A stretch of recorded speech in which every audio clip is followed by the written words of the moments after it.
I'm Zibby Owens, and you're listening to the award-winning podcast, Moms Don't Have Time to Read Books. Please sign up for my newsletter at zibbyowens.com for updates on podcast guests and lots of live events. Today's episode has been sponsored by Good Pods. It's a really amazing app where you can follow your smartest, funniest, most curious podcast junkie friends and other people you admire to see what podcasts they're listening to, and it's all by episode. So I know I have my own podcast, but even I find myself overwhelmed by how many episodes there are of other podcasts and what I should listen to next. So Good Pods is still in beta, and they're looking for testers who will give them honest feedback. So you can go to Good Pods on the App Store or Google Play and check out which podcast your friends are listening to. And by the way, go on there and show them that you're listening to my podcast. That would really be awesome. So anyway, Good Pods was founded by a friend I used to work with many moons ago in, I guess, 1999, which really ages me here. But anyway, JJ Ramberg and I used to work together at a big company called Idea Lab. If anybody heard of that, she was with a site called cooking.com and I was with Idea Lab. And now she started Good Pods among many other endeavors that she's done. And this she's done with her brother, Brad Ramberg, who was also at Idea Lab with me. So all comes full circle. So anyway, thank you to JJ and Brad and everybody at Good Pods for sponsoring this episode and for making a new searchable listening tracking thing for podcasts, which is going to be super helpful in helping people find great podcasts, hopefully like mine. Thank you. I'm excited to be doing a Skype interview today with Bess Kalb, the author of Nobody Will Tell You This But Me. Beth is an Emmy-nominated writer for Jimmy Kimmel Live and actually wrote for the Emmy Awards in 2012 and 2016, and she wrote for the Academy Awards in 2017 and 2018. She regularly wrote for The New Yorker's Daily Shouts and received a WGA award in 2016. She currently lives in Los Angeles with her husband and baby. Welcome, Bess. Thanks so much for coming on Moms Don't Have Time to Read Books. Thank you for having me on this wonderful show. I really appreciate it. No problem.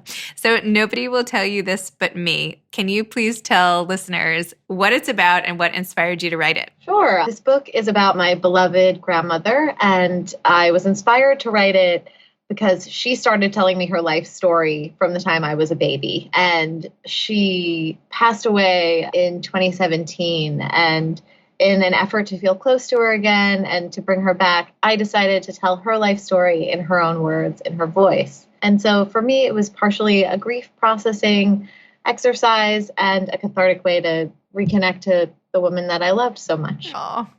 And tell me about, so Bess was recently on an Instagram Live I just did for the coronavirus special, basically. So I'm making her repeat this in case you missed this. This will come out later. But talk to me about the moment at your grandmother's funeral where you wrote a eulogy in her voice and then realized how well you could capture it. Yeah, I mean, the real moment when I realized that maybe I am able to channel her in a way that is meaningful to the people who really knew her best was right after she died. I was given the task of delivering a eulogy at her funeral, and I tried several different versions of speeches, and I remember feeling really frustrated that they were just sort of platitudes, and the way that we talk about death can feel almost trite sometimes because we stick to a script and we have a certain vocabulary in discussing the deceased. And I found the way to be most authentic about it and the way to really honor her and really be true to her was to deliver the eulogy. And so I spoke about what she would think of her funeral in her voice to my family. And it was such a sad day. The fact that she was a very, very old woman at her passing doesn't at all, I think, diminish the enormity of her loss and how very tragic it was. So everyone was upset. No one was coming in ready to laugh. Of course, this is a funeral. I skipped mascara. And by the end of the eulogy, my family was wiping away laughter tears because I knew how my grandmother would have reacted to everybody coming out, having to get dressed, having to figure out what to wear, what to say. And so I just sort of wisecracked as her. And through this sort of family roast, I brought her back to the people who needed her the most. And so I realized, wow, I do have her voice. I'm able to bring her back. And maybe there's a bigger literary project here. And that's what the book is. Wow. And it's so funny too. I mean, your grandmother is such a spitfire, you know, you really did. She is so real, like jumps off the pages. I mean, I can't imagine she's actually different than how she seems. You know what I mean? I mean, I went through a lot of her old voicemails. I saved every voicemail. I still have, we're on Skype so I can show you. But in my voicemail, you'll see my son's pediatrician and then Grandma Florida, Grandma Scarsdale, Grandma. It's just, Aww. I don't know if this is Yeah, showing I can up, but see. it's all. Wait, I'm going to take a picture. I'm taking a picture of you doing just that. That's so amazing. Wow. It's just her voicemails, and I think I'm such a technophobe that I know that even though they're on a cloud, allegedly, the act of deleting them from my phone is something I can't do. So I have all of these voicemails. I have so many real artifacts of her voice, and listen to them to try to bring her back. But also, this is a woman who I spoke to almost every day since I was born. That's not hyperbole. She really did come up and help raise me when both of my parents were working full time when I was a very, very new baby. And so I almost feel like I'm a AI bot that can generate my grandma because I've listened to her so much that I can almost have the algorithm for Bobby Bell and decide how she would react to a certain situation just because she was so close to me in her life that after her death, I feel like she's still here. And so, yeah, I bring her back in the way that I think is most authentic to her, which is hilariously funny. I'm a comedy writer. I hang out with comedians. I hung out before the apocalypse. I hung out with comedians all the time. But my grandma is still one of the funniest people I've ever met. She is somebody who would deliver a line with this sort of arched eyebrow where she would know what she was saying would just totally knock you flat on your back. She knew she was funny. And so I think that the fact that the book ends up being funny is very much true to who she was. So one of the things I found really interesting in the story was the role of your mother in all of this. So you go into detail about your grandmother's sort of difficult relationship with your mom when she was growing up. And then you talk about the closeness with your grandma. So how did your mom respond to this book? Did she read the book? Like what? Yes. I mean, I'm sure she did. No, that's a great question. My mom was actually the primary source for the book. When I was writing it, I would call my mom at all hours being like, Mom, tell me the story again about when you tried to sue your school board. Tell me the story about when you left at age 16. Tell me the story about when you started sleepwalking. Tell me about Grandma going away for 3 months to Europe she was really on the other end of the phone through the writing of the book to give me facts. When I needed fact checking, my mom was my best resource and a true primary source and witness to my grandma's life. So obviously she knew I was writing the book and would supply me with very personal details about her relationship with my grandma as I was writing, which isn't to say that when she picked up the manuscript for the first time and started reading it, it was easy for her. In fact, she made it through 2 pages before crying and putting it down and saying, that's Grandma, I can't do this. And so eventually I just sort of said, Mom, this is a purely legal situation now. You need to read the book. As you know, it's about you. But she did. And I know what she said to me, but my mom loved the book. And I think she appreciated that the book was true to their relationship. And often I think it speaks to something we were discussing earlier about how we talk about the dead. It's easy to lionize and to idealize the deceased, but my grandmother, as fabulous and inspirational as she was a real person and a flawed person. And I think the biggest regret and flaw of her life was her relationship with her only daughter, my mom.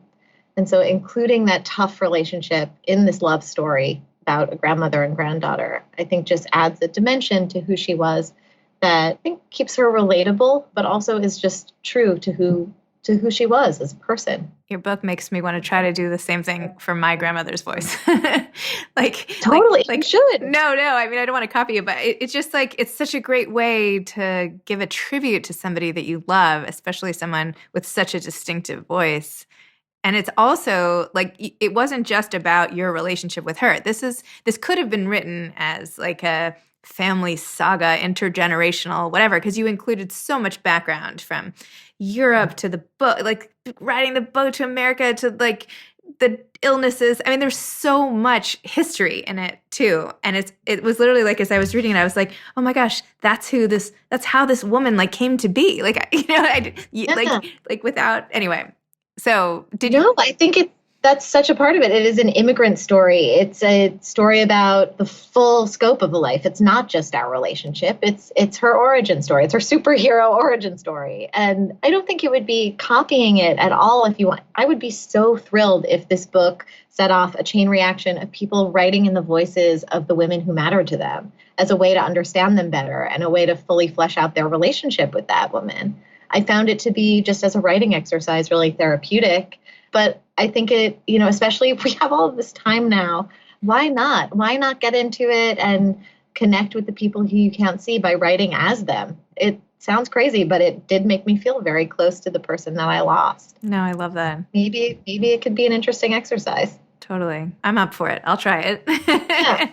Yeah. There was also this line about her love story with your grandfather also was so like vibrant and real. And she said something, well, you said something in her voice, but it's as if she said, if I could see one thing for the rest of eternity, it would be your grandfather laughing. That just made me want to cry. I mean, really, I might cry now. It's just the sweetest. And he told you at the service that it sounded like she was actually there too. What has happened with your relationship with him since her loss? My grandfather is the person who has experienced her loss most profoundly and acutely. I've seen various people grieve throughout my life. I've never seen anybody grieve with the sort of vehemence and presence of my grandpa. He misses her every day in a very real way and has built rituals around grieving her that are part of his personal story for him to tell. But I will say that the book for him is a way for him to connect with her. And a few days before it was released, I was walking with my son in a park nearby our house, and I got a call from my grandpa's cell phone, which is really an in case of emergency thing. And I remember, sort of giving the baby to my husband and picking it up, and he called and he just said, "Thank you for doing this. Thank you for giving her to so many people." So even though the book was something that was personally healing, there's no way for him to heal from her loss, but it was a way to be closer to her in a way. He was so thankful that other people would fall in love with her. And that's something that I wasn't expecting, but it was something that really blew me away, because I think when you love somebody, you feel like the whole world should love them too. And for my grandpa, feeling this private, daily, lonely loss of this love of his life for 60 years, knowing that other people would love and grieve Bobby as well, made him feel less alone. And so it almost feels like every person who reads the book is joining the club with my beloved grandpa, and in solidarity is missing her with him, which makes me feel like I've finally done something to help. You've done a mitzvah. I mean, seriously. I mean, I hope so. You have. I mean, there's like, what you should do now, you need to do like a little like Facebook group for your grandfather. And like everybody who reads it should literally go in and like send him little notes and something that, definitely do that. That's a great idea. Like I was thinking about even putting a PO box for him that people could write letters saying that or maybe I would go through them first and then I could send him the pictures. Or there should be a way, I think. Even just do an email address and ask people to send him a note about what part, what quote of hers like resonated with him the most or what they fell in love with. And then he could just read those emails every day. That's a great idea. I'm going to talk to my mom about this and then talk to my grandpa about it and see what he wants. But we're all isolated now and lonely. My grandpa has been living in essentially the isolation of the heart for 3 years. So anything that brings us all together, I feel like is what we need. Oh, that's so sad. That's a great idea. Oh my gosh. Yeah, but it also, I feel like writing a book like this is an act of joy as much as it is out of grief. It's a way to feel connected to someone who's gone and bring them back. And so I feel like every time a reader picks this up and is able to delight in everything that my grandmother delighted in, is able to laugh at voicemails that she laugh at conversations that she had with me, that's bringing her back. That's celebrating her. Absolutely. So how did you get into writing to begin with? How did you end up? I mean, I followed your history through how you told it in these little clips, but how did you end up on the writing for Jimmy Kimmel and the Academy Awards and now this book? And Yeah, I mean, I started writing. I was a writer from the time I was in kindergarten when I wrote my own version of a Madeline book. It was called Madeline at the Ballet, and it almost rhymed, but it was something that I was very serious about. I read the Madeline book, and I said I would like to contribute a Madeline book, and I wrote it, and it ended with the page. And then one day she was a star, and then she owned a salad bar. And ever since, and that's a line that my mom and I repeat to each other whenever I'm like, oh, I have a deadline. I don't know if I can do this. She would go, and then one day she was a star, and then she owned a salad bar, which is to say, you are always a writer. You are always a writer who was at first unintentionally very funny, and then by profession required to be funny. But I think having that sort of bug in me from a very young age and that drive in me from a very young age is what kept me in this thankless and crushing profession that I'm in. Knowing that there's something in me that is just saying, sure, but you are a writer, is something that I think a lot of writers can relate to. I got my professional start in writing just basically the only way I could. Whoever would hire me is who I wrote for. And when I graduated college, I got an internship at GQ magazine. I don't know anything about men's, still don't, but I certainly was excited to be paid $1 a word to write. And so I ended up profiling comedians and actors for GQ and doing little interviews with them and little write-ups about very small things for GQ's culture blog. And in interviewing comedians and interviewing filmmakers, I remember thinking, okay, I would like to be one of those people one day. But for the meantime, I am a journalist. I will interview. And so I kept taking journalism gigs. I ended up writing for Wired magazine in San Francisco. I wrote freelance for a whole host of places while just basically making rent. And, I basically never said no to a job. I would write for anything. I even did like reviews of VRBOs for a job. I would take any gig. I believe that to be a good writer, you really just have to write all the time. It's a muscle. You just have to keep doing it. And so I did. Eventually, when I was at Wired, I was a fact checker, which is a really creatively antithetical job. You're basically a stick in the mud replying to real writers going, unfortunately, according to the abstract of this paper, or I understand you have notes on this. I would love to see some verification. It was crushing. And so as a side project, I started tweeting. I started this sort of comedy Twitter account that was just for my friends. It was just my observations, my voice, a fun side thing, no big deal. One tweet blew up, got noticed by this comedian, Rob Delaney, who has a fabulous show on Amazon called Catastrophe, which everybody should see. And what did retweeted it. Wait, what did the tweet say? You know what? This is awful. I don't even remember. It was just one of the many. I would write like 2 tweets a day, and this was one of them. And he favorited it, which was before, I don't know, starred it, hearted it, I don't know. And then gave me a follow Friday, which is something that happened on Twitter a long time ago. It said, super funny person alert, Bess Bell, which is and was my Twitter handle. And overnight, I started getting hundreds of followers. I think I had like 500 followers from my like 30 college friends. And then all these SNL and Letterman and Family Guy people started following me. And so I had this secret life as fact checker by day, like good studious journalism girl, and then secret comedy person on the internet. And this went on for a couple of years. And eventually one of the people who followed me is this incredible journalist and comedian. Her name's Nell Scovell. She's a contributor to Vanity Fair and also had been a Letterman writer and a Simpsons writer. And she said, come to LA, stay on my couch. I want to introduce you to a bunch of people. And so I did. And I met these Family Guy and Simpsons writers and went, oh my God, this could be my life. I could be a real TV writer. Then I went back to San Francisco for a year and forgot about it until one day Nell sent me an email saying, Kimmel is looking to hire a writer, submit a packet. And so I watched 10 episodes of Jimmy Kimmel Live. I hadn't really seen much of the show. I knew Jimmy Kimmel. I was as a TV personality, I was a fan, but I watched a bunch of shows. And then I wrote a show in Jimmy's voice from top to bottom, the whole monologue in paragraph form, which is not what a packet is. A packet is a bunch of pages of jokes. But I did basically what I did in the book to Jimmy. I was like, okay, I will just write in the character of Jimmy Kimmel and do jokes about the news that way. They called me in interview. I left the interview. I called my mom from the Zara on Hollywood Boulevard and said, I think I just got a job. And then it's 8 years later. Oh my gosh. So, yeah. So that's the long-winded, sorry, that was a very long-winded. I loved it. I was riveted. Okay. You're a great storyteller.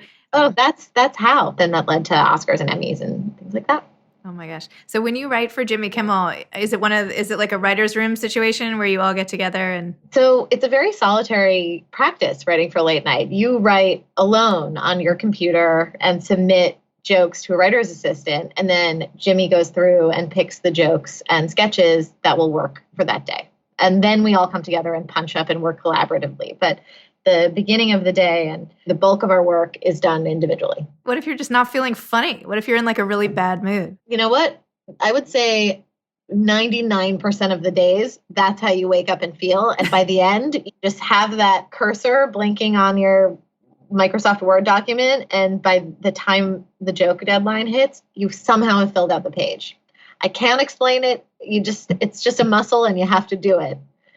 You know, it's you just sort of punch in, write your jokes, send it, and live to tell the tale. Oh my gosh. So then when did you write this book? At night, or when did you do this? No, so I wrote it only I couldn't write. Well, I couldn't do it. I write for a living and then had to write this book, wanted to write this book. And so I couldn't do it at night. I did it only over our hiatuses when the show wasn't filming. So I could completely turn off my TV writer brain and just be my author self. And so I wrote it in these discrete chunks of 2 weeks at a time. We have 8 weeks off a year. I took 2 years and would do the bulk of the writing during those hiatuses and then editing and conceptualizing and thinking about structure during the work year. But the real pure writing would happen during hiatuses. Wow. So you didn't really get a break. No. And then I got pregnant. I mean, you were married. Like it didn't come out of the blue. Oh, yeah. Oh, I'm married to my college boyfriend who I moved to San Francisco for. And so it all paid off, ladies. And that story is also in the book. Yes. But Wait, side question. Did your grandmother end up coming around? Because I feel like she was so negative about your husband in the beginning. You were so funny about it. Well, she was just mystified as to why anyone would marry a non-Jew or date a non-Jew. But in her mind, date and marry went hand in hand, and she was absolutely right. The only person who's a bigger fan of my husband than myself and my baby was my grandma. My grandma loved him so much, would take his side routinely, would ask to talk to him when she was done talking to me. Yeah. She loved him and he loved her. And they were on the same wavelength about a lot. My grandmother has been a huge fan of my husband. And then we had lunch the other day. She's 95 and she's starting to get very confused. And he got up at our lunch to go to the bathroom and she goes, "Have you two been going together for long?" And I was like, oh, I know. It was so sad. I was like, yeah, you know what, Gagi, we're married. And she's like, "Oh, you are not." And I said, "Yes, we are." And she said, "If you were married, I would have been at the wedding." And I said, "You were at the wedding." And she's like, "Well, I'm very confused because I see you wearing a wedding ring, but there's no way you married him." Anyway, it was very sad. That's sweet. I know, it's sad but sweet. Anyway. It is sad but sweet. What a tough thing. Yeah. Anyway, I'm glad the two of them are big fans despite, the religion roadblock at the beginning. Well, I bring up the pregnancy because I finished the final draft while 4 months pregnant with my son. And so I would write and barf. This was the first trimester of a pregnancy and I had this deadline. And so I would write and just eat plain pasta and crackers and made it through. Wow. And so the book is dedicated to both my grandmother and my son because I wrote it for and containing both of them in an odd way. Wow. Are you over writing books or do you think you'll write another one or are you already writing another one? Yeah, I'm already writing another one. I love writing books. It ended up being something that this book flowed naturally and readily from me just because I'm so close to this character and this voice.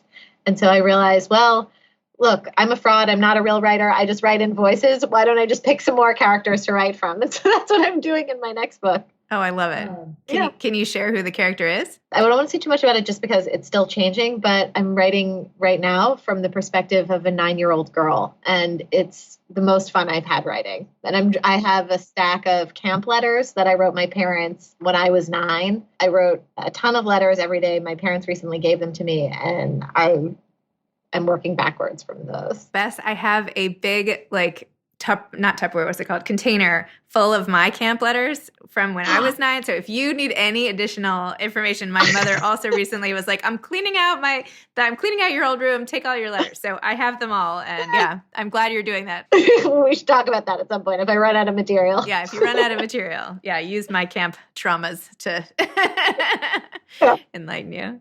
Well, I know you've already included a lot of great advice for aspiring authors, but do you have any last-minute words of wisdom as opposed to, in addition to, building up the muscle and dealing with the blinking cursor and all the rest? Yeah, I think I don't have the answers. I just know what's worked for me. And what's worked for me is to write all the time and write every day in some form. We don't all have the luxury of being able to do that, especially juggling so many things with motherhood. And, moms don't have time to read, moms don't have time to write. Yet we do all of it. We do read and we do write. And I think the way to do it is just to set aside a little bit of time every day, even if it's 5 minutes, to see what comes out. Some days there'll be nothing. Some days there'll be 4 times as much as what you had. I think setting aside that time for yourself is so crucial because maybe your next book will come out of that. I love that. Well, thank you so much for coming on Moms Don't Have Time to Read Books. And thank you for doing that Instagram Live and being the first person I'm doing an online book club with and all the rest. And I hope that we get to meet in person sometime because I feel like we could trade camp stories and lots of other stories. So Totally. Thank you so much, Zibby. Thank you so much for your shout out on Good Morning America as well. I screamed. It was so exciting. Thank you to all of your listeners for supporting women who write and being in this together with us. And it's just great to be here and talk to you. Aw, you too. All right. Thanks. Thank you. Bye, Bess. Thank you for your patience. Of course. No problem. Bye. You've been listening to Moms Don't Have Time to Read Books with Zibby Owens. Please make sure to sign up for my newsletter at zibbyowens.com to get more updates about episodes like these and also lots of live events. Thanks again to Good Pods for sponsoring this episode of Moms Don't Have Time to Read Books. You can follow me on Instagram at Moms Don't Have Time to Read Books. Thanks so much to Steve and Ryan at Texture Sound for the sound editing. And thank you to Morning Moon Productions for providing this fantastic intro and outro music. Thanks for listening. You could always email me at zibby@zibbyowens.com.